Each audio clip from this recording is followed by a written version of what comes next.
Hello दोस्तों, स्वागत है आप सभी का एक बार फिर से हमारे YouTube चैनल लक्ष्य बोध के गुरुजी पर। और आज की इस वीडियो में हम एक बार फिर से डिस्कस करने वाले हैं हिंदी व्याकरण का मोस्ट इम्पॉर्टेंट टॉपिक जिसका नाम है रस। आज की इस वीडियो में हम आपको कक्षा 10 के सिलेबस के अनुसार बताने वाले हैं कि आखिर बोर्ड एग्जाम की तैयारी के लिए हमें कौन कौन से रस को पढ़ना होगा और कहाँ कहाँ से क्वेश्चन आएंगे। क्या थ्योरी के रूप में लिखने के लिए आएंगे या फिर एमसीक्यू के तौर पर आएंगे। इन सभी डाउट्स को आज की इस वीडियो में क्लियर करेंगे। अगर आपको भी इस टॉपिक से संबंधित कोई डाउट होगा तो इस वीडियो को अंत तक जरूर देखिएगा। जो आपका डाउट है ना वह पूरी तरह से खत्म हो जाएगा। तो चलिए वीडियो की शुरुआत करते हैं बिना किसी देर किए। सबसे पहले हम आपको बता दें कि आज की इस वीडियो में हमारा जो टॉपिक होने वाला है उसका नाम है रस। आखिर रस क्या होता है, रस से संबंधित हर एक चीजों को हम लोग आज के इस वीडियो में जानने का प्रयास करेंगे जहां जहां से आपके बोर्ड एग्जाम में क्वेश्चन बनेंगे। तो सबसे पहले मैं आपको बताता हूँ कि आखिर रस क्या होता है। पहले के जमाने में अगर जाए तो क्या होता था कि लोगों के पास मोबाइल फोन नहीं हुआ करते थे। तो लोग क्या करते थे कि अपने टाइम को व्यतीत करने के लिए यानी अपना जैसे बोरिंग उन्हें होती थी तो वह किताबों को पढ़ते थे। किताबों में वह अच्छी अच्छी कहानियां पढ़ा करते थे या कविताओं को सुना करते थे या फिर पढ़ा करते थे। साथ ही साथ अगर कहीं बारात उरात चली गई पुराने जमाने में, किसी के घर लड़की के घर बारात चली गई लड़की का, तो फिर क्या होता था कि वहां पर जो लोग होते थे बरतीहा वह रुकते थे और उनको जैसे कि आनंद के तौर पर क्या किया जाता था, वहां पर नाटक बुलाया जाता था। इस टाइम आप देखते होंगे कि ऑर्केस्ट्रा बुलाया जाता है। ठीक उसी प्रकार से पहले के समय में मनोरंजन करने के लिए नाटक बुलाया जाता था। लोग नाटक को देखा करते थे और आनंद उठाते थे। आनंद का मतलब उन्हें एक प्रकार की, उनके मन में एक प्रकार का आनंद की अनुभूति होती थी। उसी आनंद को क्या कहा जाता है, रस कहा जाता है। मुझे उम्मीद है कि आपको चीजें समझ में आ गई होंगी कि आखिर रस किसे कहा जाता है पूरी अच्छी तरह से। पहले के जमाने में क्या होता था कि जो जैसे कि बर्तिया लोग होते थे वह उनको आनंद लाने के लिए नाटक बुलाया करते थे और उस नाटक को देखने के बाद उनके हृदय में या फिर बात करें दिल में जो आनंद की अनुभूति होती थी उसी को क्या कहा जाता है, रस कहा जाता है।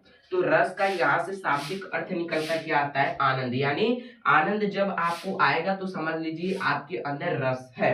रस है जब आपके अंदर आनंद की अनुभूति होगी। तो यहाँ से आपको क्लियर हो गया होगा कि रस किसे कहते हैं, रस का शाब्दिक अर्थ क्या है। चीजों को अब आगे बढ़ाते हैं। रस क्या है, किसी कहानी को पढ़ने,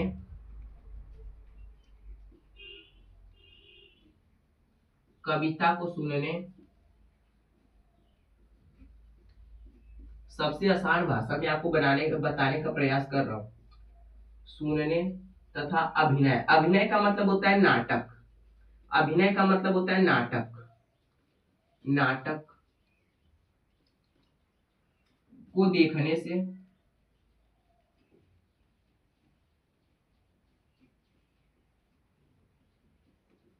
हमारे हृदय में जो आनंद की अनुभूति होती है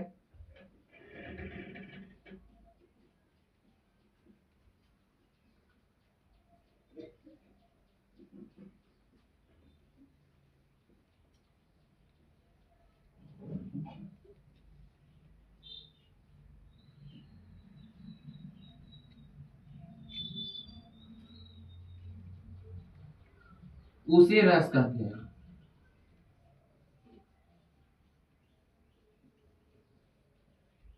यहां तक आपको आ गया। रस का शाब्दिक अर्थ क्या होता है,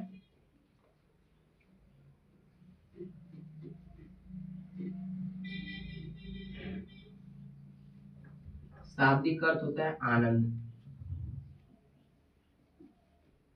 क्या होता है, रस का शाब्दिक अर्थ आनंद होता है। और मैंने आपको बता दिया कि रस किसे कहते हैं, रस का शाब्दिक अर्थ आनंद होता है। अब इतनी चीजें क्लियर हो गई।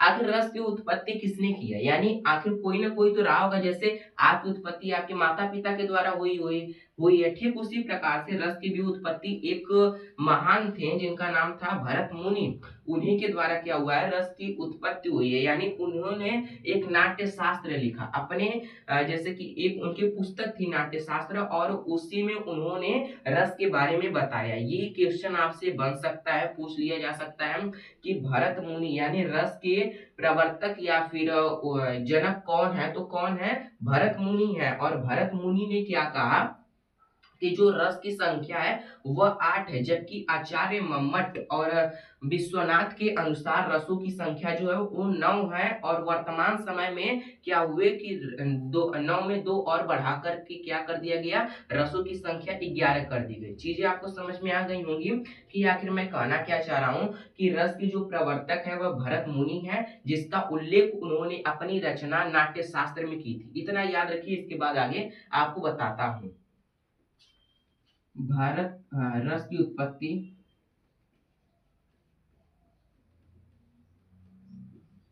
भरत मुनि के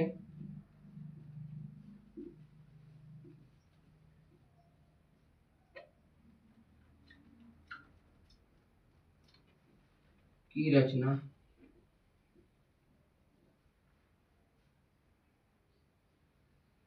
नाट्य शास्त्र से हुआ।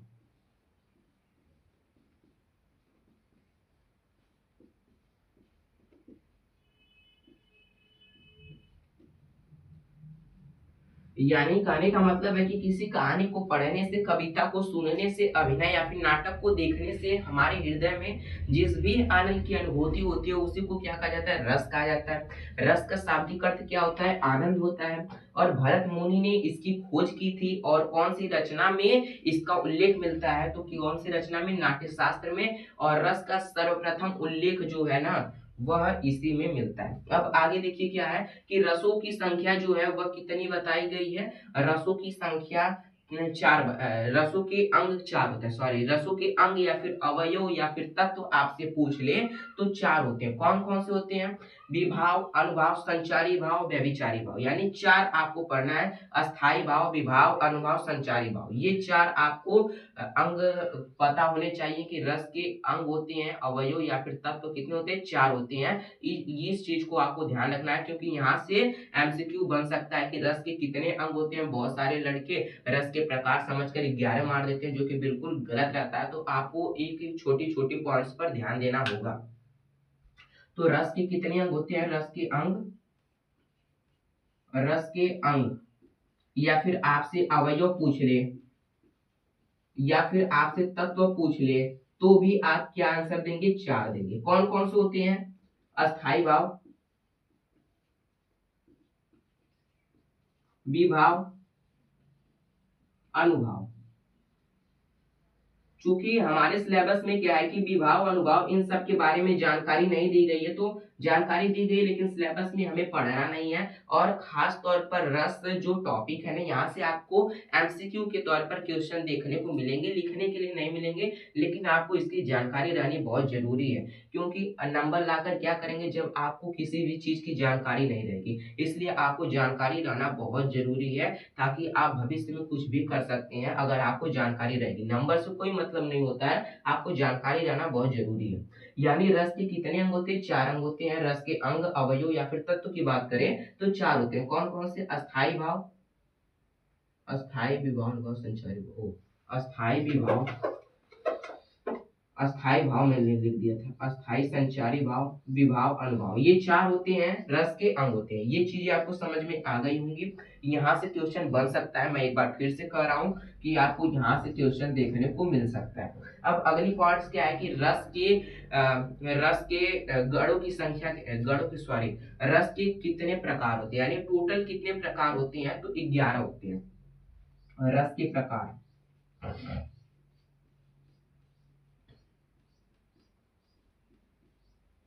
रस के प्रकार 11 होते हैं। अगर आपसे अस्थाई भाव पूछ ले तो कौन कौन से हैं, अस्थाई भाव की संख्या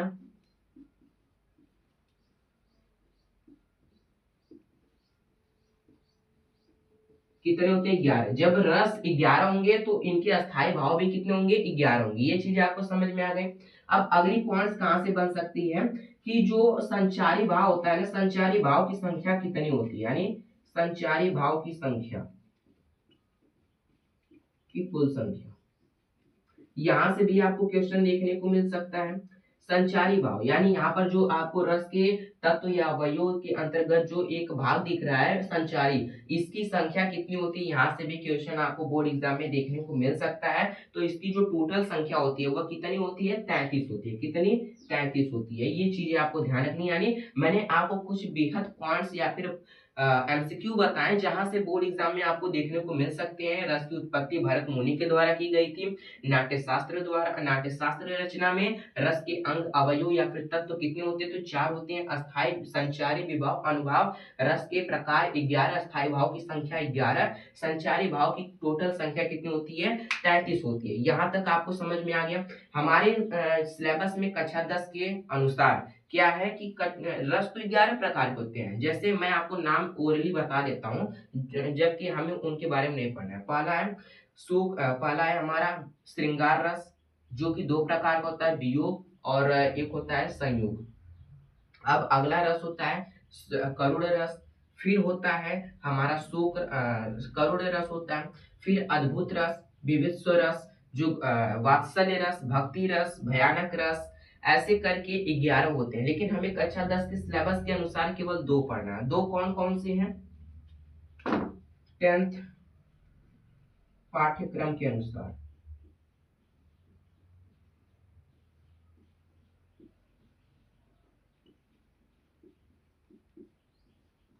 हमें कौन कौन से पढ़ने हैं, 2 पढ़ने हैं। पहला है हास्य रस, दूसरा है करुण रस।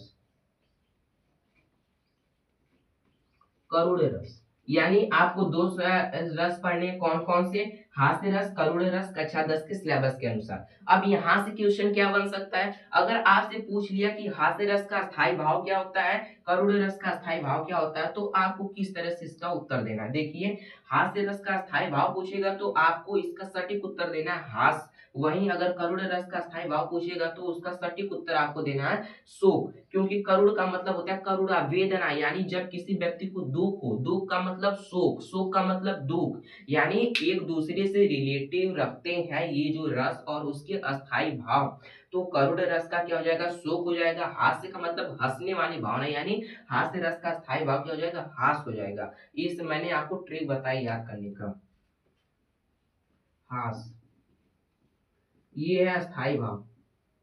आपसे यहाँ से क्वेश्चन पूछ सकता है कि हास्य रस का स्थायी भाव क्या है, तो हास्य है, और करुण रस का स्थायी भाव क्या है, तो क्या है, शोक है। कभी कभार आपसे उल्टा पूछ लेता है कि हास्य किस रस का स्थायी भाव, तो हास्य रस का है, और शोक किस रस का स्थायी भाव है, तो करुण रस का स्थायी भाव है। यहाँ तक आपको समझ में आ गया। अब मैं आपको बताने वाला हूँ कि हास्य रस किसे कहते हैं, इसके एक उदाहरण के बारे में बताऊंगा। करुण रस किसे कहते हैं, इसके एक उदाहरण के बारे में आपको बताऊंगा डिस्कस करके। तो वीडियो को ऐसे ही आगे हम लोग जारी रखते हैं। आप नोट करना चाहते हैं तो नोट कर लीजिए, मैं थोड़ा इसे इरेज कर देता हूँ, फिर आगे आपको बताऊंगा हास्य रस और करुण रस के बारे में। साथ ही साथ मैं आपको एक और पॉइंट्स के बारे में यहाँ पर बता देता हूँ। कभी कभार पूछ लिया जाता है कि काव्य की आत्मा किसे कहा जाता है। यहाँ से पॉइंट्स बन सकता है कि काव्य की आत्मा किसे कहा जाता है, तो रस को क्या कहा जाता है, काव्य की आत्मा कहा जाता है। ये पॉइंट याद रखिएगा, काव्य की आत्मा, काव्य की आत्मा, काव्य की आत्मा किसे कहा जाता है, रस को कहा जाता है। ये पॉइंट्स भी आपको ध्यान रखने होंगे, यहाँ से भी आपको बोर्ड एग्जाम में प्रश्न देखने को मिल सकते हैं। यानी मैंने आपको बहुत सारे पॉइंट्स इस वीडियो में बताए जहाँ से बोर्ड एग्जाम में प्रश्न देखने को आपको मिल सकते हैं। तो मैं सोच रहा हूँ कि आपको यहीं पर डिस्कस करके बता दूं कि हास्य रस किसे कहते हैं, करुण रस किसे कहते हैं। आगे क्या मिटाऊं कोई मतलब नहीं है। तो ध्यान से सुनिएगा। हास्य रस का स्थायी भाव आपने जान लिया कि हास्य होता है। अब भरत मुनि ने क्या कहा कि जब अनुभाव, विभाव, संचारी भाव, ये चारों जब आपस में संयोग होते हैं तो रस की निष्पत्ति होती है। यानी भरत मुनि के अनुसार रस की परिभाषा कुछ इस प्रकार से है कि जब अस्थाई भाव, संचारी भाव, विभाव, अनुभाव आपस में संयोग करते हैं तब रस की निष्पत्ति होती है। तो निष्पत्ति का मतलब उत्पत्ति या फिर उसका उत्पन्न होता है, इस तरह से आप लगा सकते हैं अंदाजा। अब हास्य रस के बारे में आपको डिस्कस करके बताता हूँ आखिर हास्य रस किसे कहते हैं। बहुत आसान परिभाषा आपको बताने का प्रयास करूंगा जिसे सुनते ही आपको याद हो जाए। जाएगा और एक ऐसी भी ट्रिक बताऊंगा जिसके आधार पर आप जितने भी रस दिए गए हैं सबकी परिभाषाओं को आप बना सकते हैं। तो सुनिए क्या है, हास्य रस की बात करें तो हास आप अस्थाई भाव को याद करेंगे, आपका कर्तव्य बनता है। तो क्या है, हास नामक ध्यान से सुनिएगा, हास से नहीं, हास नामक अस्थाई भाव का जब भी भाव अनुभाव संचारी भाव से संयोग होता है तब हास्य रस की अनुभूति होती है या फिर उत्पत्ति होती है। ये आपका हो गया हास्य रस का परिभाषा। ये चीजें आपको समझ में है। ठीक उसी प्रकार से अगर करुण रस का आपको परिभाषा याद करना रहेगा तो वहां पर आप केवल लिख देंगे शोक नामक अस्थाई भाव का, केवल यानी आपको 2-3 लाइन ही हर परिभाषा में चेंज करनी होगी। जिस भी रस का पूछे उसका आपको अस्थाई भाव लिख के जब अस्थाई नामक भाव का ऐसे करके आपको लिख देना है। तो मैं आपको यहाँ पर एक परिभाषा लिखकर इसकी बता देता हूँ। हास नामक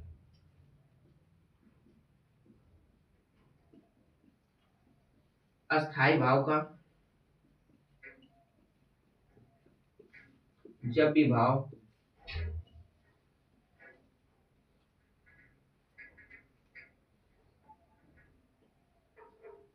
अनुभाव और संचारी भाव से संयोग होता है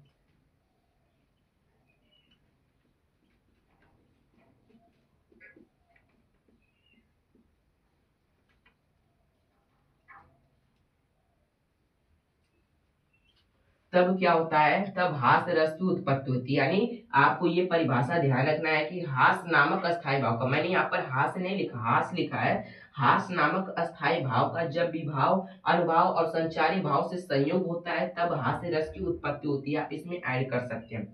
फिर आपको क्या लिखना, अगर करुण रस का पूछे तो यहाँ पर आपको लिख देना है शोक नामक अस्थाई भाव का जब भी भाव अनुभाव संचारी भाव से संयोग होता है तब करुण रस की उत्पत्ति होती है। अगर आपसे शांत रस का पूछ दे तो आपको केवल अस्थाई भाव याद रखने की आवश्यकता है। फिर इसी आधार पर आपको कुछ इस तरह से बनाना है, निर्वेद नामक अस्थाई भाव का जब भी भाव अनुभाव संचारी भाव से संयोग होता है तब शांत रस की उत्पत्ति होती है। इस तरह से आपको करके अपने आप उदाहरण को बनाना है, याद करना है। फिर अब आपको मैं इसके कुछ उदाहरण के बारे में बताता हूँ, हास्य रस और करुण रस के। हास्य का मतलब जब भी आपको कोई उदाहरण प्रश्न में पूछा जाए, अगर आपको उदाहरण को पढ़ने से थोड़ी हंसी आ रही है तो वह कंफर्म है कि वह हास्य रस से बिलोंग करेगा या फिर उससे संबंध रखेगा, ताल्लुकात रखेगा।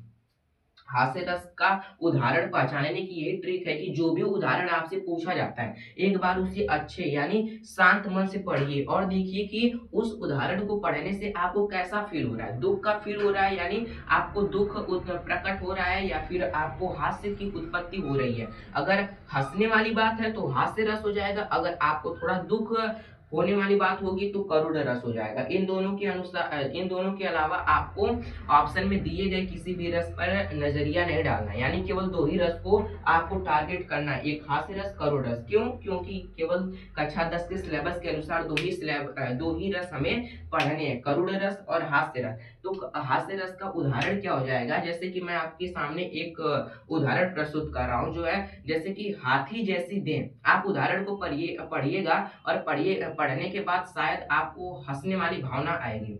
हाथी जैसी देह, गैंडे जैसी चाल, तरबूजे सी खोपड़ी, खरबूजे से गाल। आपने जब उदाहरण को पढ़ा तो आपको थोड़ा हंसने वाली भावना आई होगी, तो आप इससे अंदाजा लगा सकते हैं तो यह हास्य रस से बिलोंग करता होगा। ठीक उसी प्रकार से अगर मैं आपके सामने करुण रस का जैसे कि प्रस्तुत करूं उदाहरण तो वह कुछ इस प्रकार से, मणि खोए भुजंग से, जननी फंसा पटक रही थी, शीश अंधी आज बनाकर तुमने मुझको किया न्याय जगदीश। यानी आपको कुछ इस तरह से पहचानना है, जब भी किसी उदाहरण को पढ़ने से आपको हास्य की भावना आने लगे आपके मन में तो हास्य रहेगा। अगर आपको खेद प्रकट होने वाला है उदाहरण तो आपको करुण रस पर सही ऑप्शन क्लिक करना है। तो आप बताइएगा आपको यह वीडियो कैसी लगी, क्या मैंने आपको अच्छी तरह से विश्लेषण किया, पढ़ाया? एक बार प्यारा सा कमेंट करके जरूर